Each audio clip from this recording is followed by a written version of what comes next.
is the NG tube. We're going to put it in.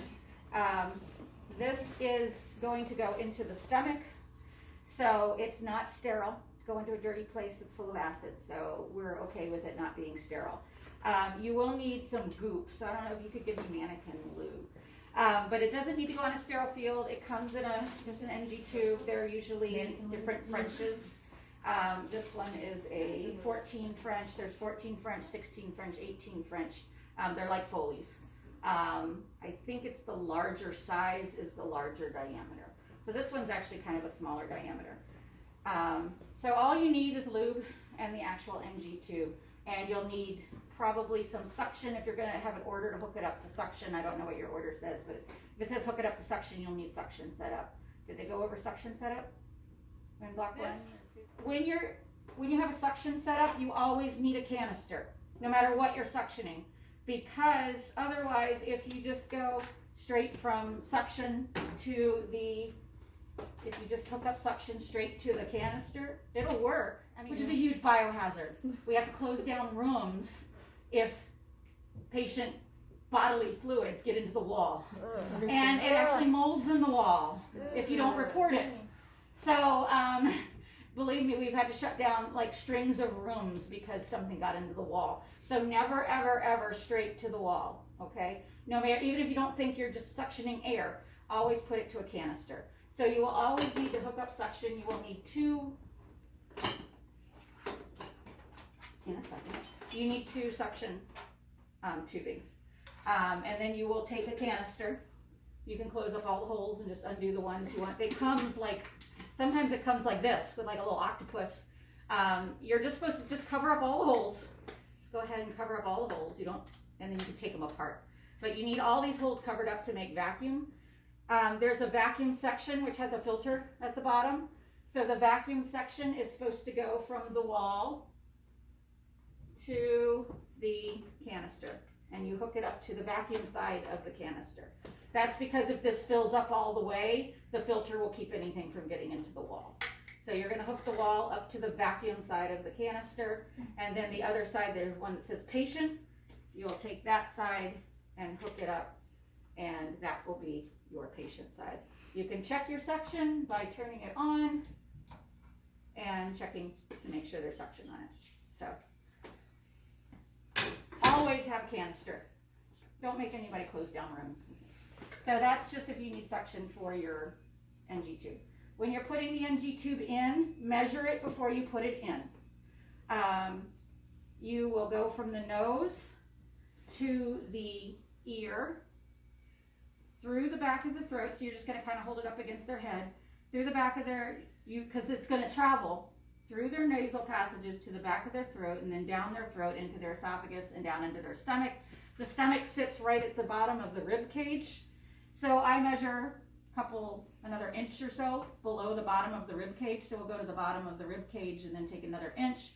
And then I'm going to put a little piece of tape on that. I don't think I have any tape, but I would put a little piece of tape on that. I think I've got a piece from earlier.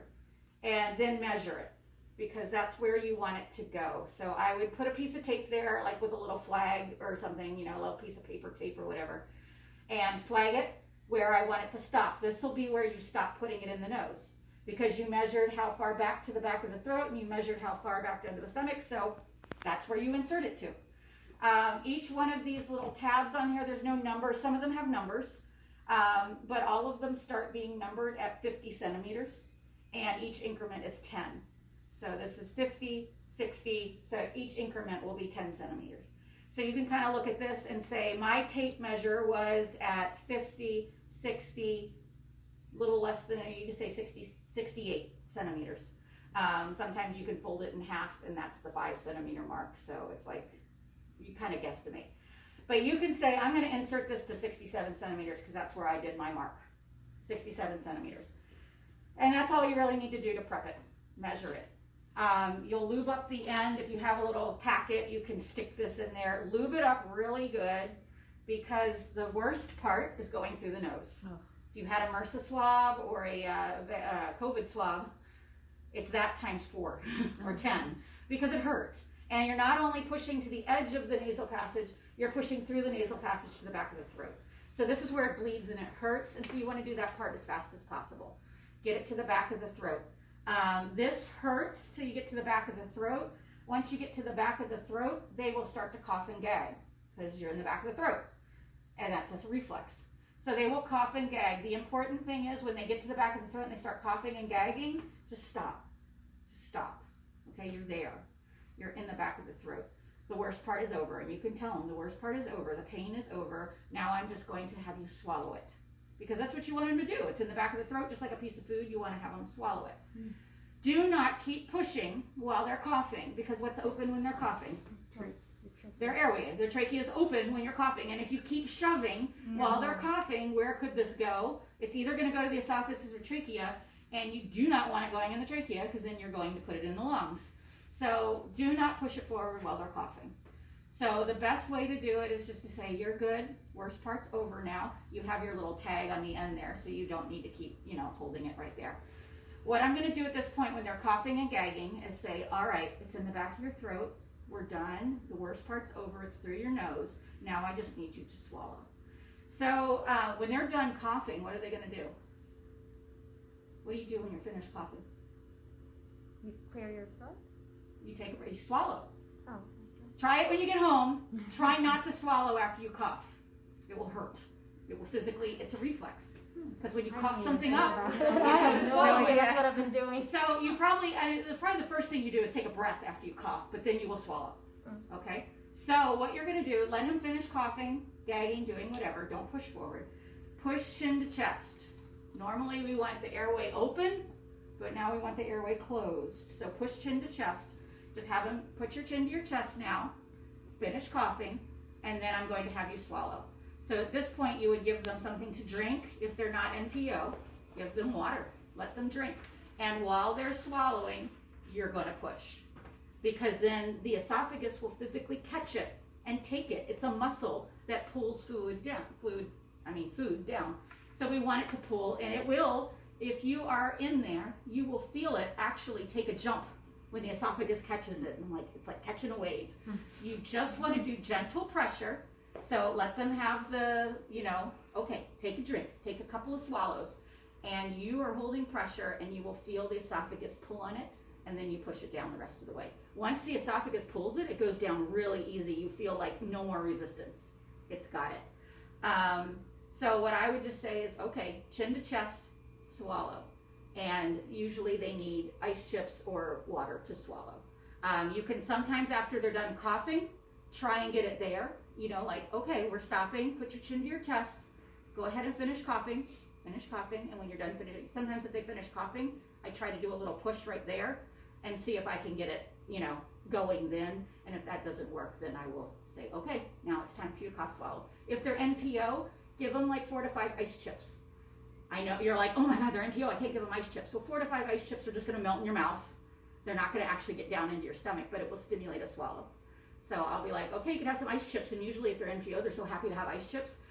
You can also put mouth swabs in there and let them suck off a mouth swab. 4 to 5 ice chips is the same amount as a water-filled mouth swab. And it's just wetting your mouth, but it stimulates a swallow. So give your patient something that they can do a swallow on, and that makes it go down really easy. Once you get to it, you can go ahead and tape it. And then how do you check that it's in the right place? Air placement. Air placement, no. Not on initial insertion. Never check air placement on initial insertion. We don't want to push anything into it until we know it's in the right place. There's 2 checks to make sure it's in the right place. There is aspiration, where you can take your Toomey syringe and pull out, because that will pull up gastric aspirate. And if you see something yellowish, brownish, greenish, whatever, you're like, yeah, it's probably gastric aspirate. The dignity policy, I can't speak to the Banner policy. The dignity policy says you can either take that aspirate and send it to the lab for pH testing, which means that if it's gastric secretions, it'll have a low pH because it's acidic environment. You can send that gastric aspirate to the lab, or you can get an x-ray. Those are the 2 ways to check that it's in the right place. So no pushing in until you get placement confirmed. You may pull out, but you may not push in. just in the case that you've got it in the lungs, which I have done because my patients in the ICU sometimes don't have a cough or a gag, and you're just shoving it down and hoping for the best, and sometimes it ends up in the lungs, especially if they have a breathing tube in and you're just shoving past and you thought the resistance was the back of the throat, and it was actually the balloon around the trachea, and you just push right through, and then the doc carries the chest x-ray around and tells everyone how you can intubate patients because you put a tube in their lungs. So what you can do is if you have an order for suction, do you guys have a piece of tape? Because I was not a good nurse and brought over any tape.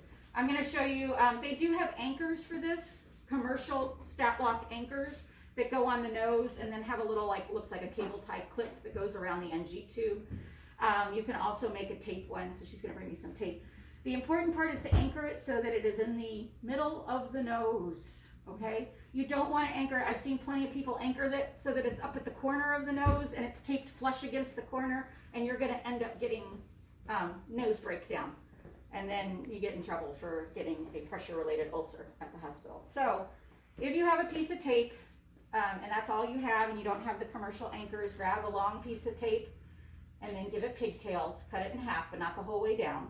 The big piece will go over the nose or off to the side, and then the little pigtails will wrap around the NG tube. So just make sure it's sitting in the middle, and then you can wrap these around your NG tube. And it is anchored beautifully in the middle of the nose because you left it in the middle of the nose, and it will sit there. I anchor it in 2 places because I don't like them getting pulled on because it hurts if you pull on them. So I will anchor it off to the side as well. So I anchor it to the nose and to the mouth. And that way if this pulls, it has to go through a piece of tape before it starts pulling on the nose. And it feels better for the patient because it's not keeps bumping up against the corner of their nose and stuff like that. So I like to anchor it in 2 places that way. And so then that way if I end up pulling on it, it's pulling on his cheek instead of his nose. So what you're going to do next is if you have an order for suction, there is a little connector that comes with it. That's what connects to the suction, and you can suction your patient out at this point. But that's after you get the lab results back? So you can suction out at any time without confirmation. You just can't push anything into it. So no air, no water, no tube feeding or anything until it's been confirmed placement. You can pull out, because if it's in the lung, you're going to pull out secretions. If it's in the stomach, you're going to pull out gastric. I mean, you're not going to pull out 300 milliliters of, gastric stuff out of the lung. But you can pull out as soon as you put it in. You just cannot push in until it's confirmed. You can only confirm with gastric, pH, or chest x-ray, or abdominal x-ray. So this is if you would hook it up to suction. Everybody's like, what's this for? Any thoughts what this port is for? Yes. So I'm going to show you what this port is for. Sorry, I need a plastic baggie. Okay. Check the primary tubing drawer and grab a tubing out of there. It has a plastic baggie. So the stomach is a bag. It's a air-filled bag. What this port is for is that when you put suction on and you have this in a bag, it's going to suck up against the edge. So I'm gonna demo this. Thank you for recording. I have a wonderful cinematographer here. So let's imagine this is your air-filled stomach, and we put in an NG tube, and I'm actually going to clamp this off. So we're putting in the NG tube into our air-filled stomach here, and it's hanging out, and now we're going to hook it up to suction. What is going to happen to the stomach here? Deflate. It's going to completely deflate. It's going to get there, but it's completely deflating. I don't know if we can see this in the video, but it's completely deflating and sucking up against the edge of the... That's what you're doing to the stomach. So we need air to get in to replace what we're pulling out so that the bag stays inflated. This is an air sump. It allows air in. So when you allow air in as you pull stuff out, this doesn't collapse through. Let me start this again and close it up. So you can see now that we're suctioning, but, well, it's not doing what I want it to do.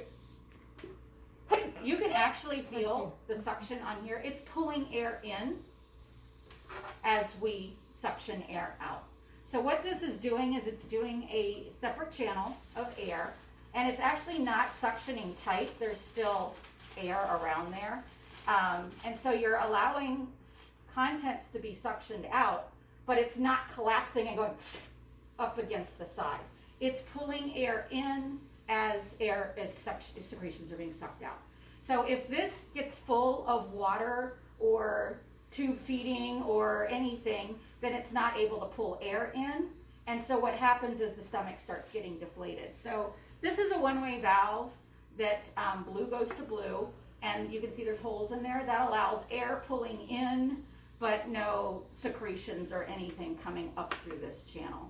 So usually this is just sitting here like this, and that's what that is. It's called a sump, and it is a one-way valve that allows air in so that the stomach doesn't completely collapse and suction around. Because you can imagine if we clamp this up, now it's going to, this bag's going to become very, very tight, and it's going to suction completely flat against the surface. It's not the best, but that's really what's happening on there and what this is for. So the only thing that should go into this blue one is air, and it's colored blue like air. Only put air in there, but sometimes you see fluid in there. You can go ahead and push air into this port to clean that out. And this is usually the port that I will test for placement, because this is the air port. This is the secretion and tube feeding and whatever else you need port. So this is either usually tube feeding or it is to suction, depending on your order. And if you are not using it, you can use this part that does not have a hole in the end, to clamp it. So you can clamp it like this. So it's either clamped to suction or something infusing through it.